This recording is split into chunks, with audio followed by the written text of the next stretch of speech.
Welcome, ladies and gentlemen, to the Daily High with your host, Matt McGregor and Tone Vase. This is going to be the fastest show ever. Tone's booking a flight in 10 minutes. Vasquez Mora. Teola Vasquez Mora. All right, I'm going to be muting anytime there's an announcement behind me. So Matt, why don't Yeah. you All right. why don't you go first?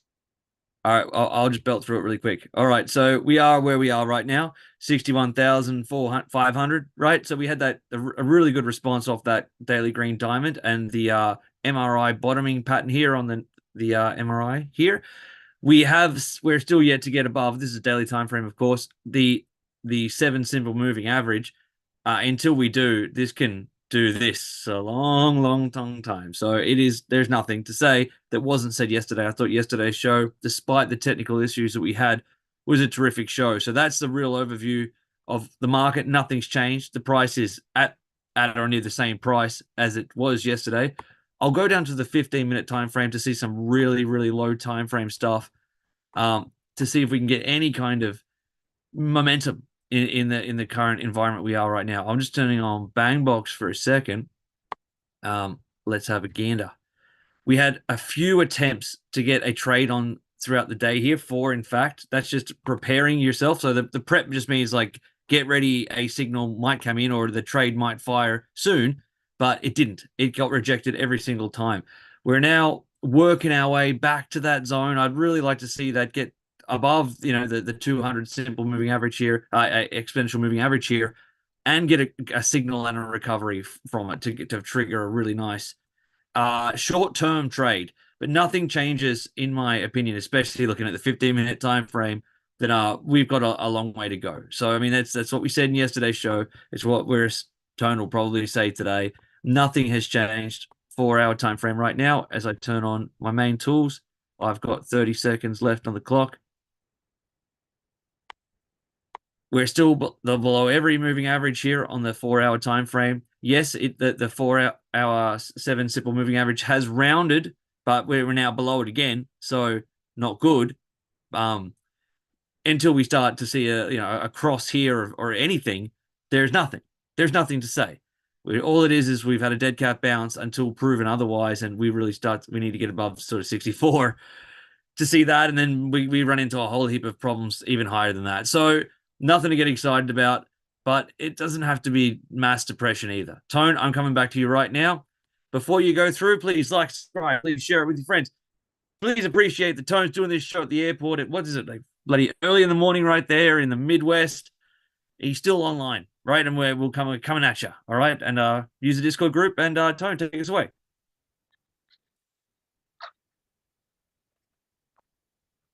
All right, you should have my screen share on right now. So here's the weekly chart. On the weekly scale, we still have a red star candle, but it's starting to look like a reversal candle. You will see that the tone-based volume spike is now green. The volume is very low, but it is only Wednesday. I would love to see this turn into a green candle and the removal of the red star candle. That's a good start. If this red star remains and the closing price is below 60,000, thus turning the tone-based volume from green to red, I would be very concerned that we are on a path towards the upper $40,000 range. So for now, we just wait until this candle closes. There's not much that we can do. On the allocation chart, I am very comfortable with my 20% long. And if we do rally to 65, it will either be going 100% long if it breaks, or 0 long or potentially short if it gets rejected. I don't really want to go short in a bull cycle environment, but that's what the chart may dictate. We're going to talk more about details of that later this week and probably next week. Daily chart is where the main focus is at the moment. We have the mother of all resistance clusters at $65,000 to $66,000. I do believe that there is a high probability the price will go there. It's a little bit of a break in the action today, and the moment the price of Bitcoin goes below 60,000, it's a major problem, and I'm going to be insanely bearish. Now, for now, I am bullish into 65,000, and then we reevaluate everything. There is the MRI resistance line. There's two moving averages there. The third one would be lower by the time we get there. Oh, I'm liking this MRI buy opportunity right now on the 1 hour chart. It's making me very encouraged that we can break above the prior swing highs. Prior swing highs, I would say right there. It's promising. That's all I can say. The 4 hour chart, however, is the opposite of promising. And the 4 hour chart is very bearish, but the 1 hour chart is bullish. Which one wins out? Obviously, the 4 hour chart is a little bit more important than the 1 hour chart, but the daily is more important still. And the daily gave us a break in the action. Yes, it's a red star candle. Let's see if it materializes. As long as the daily chart is above 60,000. Maybe, yeah, you know what? I'm gonna give it the benefit of the doubt. As long as no, I'm not. 60,500. As long as the price of Bitcoin is above 60,500, I'm still gonna stay bullish. The moment we get an hourly or a 4 hour close below 60,500, I'm gonna probably turn that 20% long into a 0% long. I will have very little confidence that the 59 low is here to stay. For now, I'm going to keep it that way. On the cycle chart, we are approaching swing lows since the halving here. We still have a few more months. Bitcoin just needs to survive. It's like, a boxer that's winning the fight and getting beat up in like the 14th round, or they don't do 15-round fights anymore, right?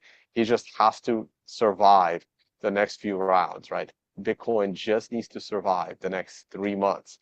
So, the money rounds, the final 3 rounds. It needs to survive the final 3 months without crashing to 40. And if it does, I think we're going to start the move up. And that's it. I'm going to take a sneak peek at the other markets. We'll see how the S&P did. The S&P did well. Oh, it's not doing well now, but it looks like it did fairly well yesterday. Let me look at the daily chart. Yesterday was a decent day for the S&P, and whoa. Oh, man, I'm looking at the wrong.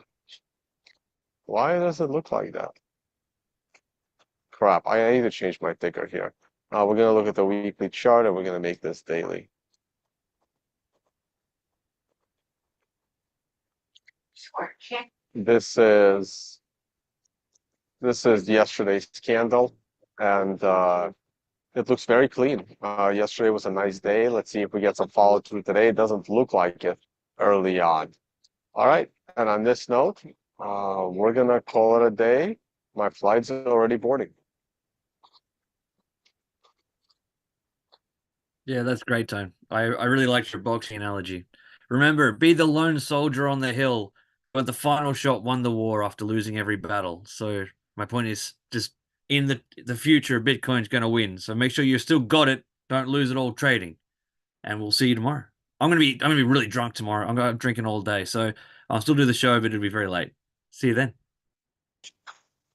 That's very good. It's really good.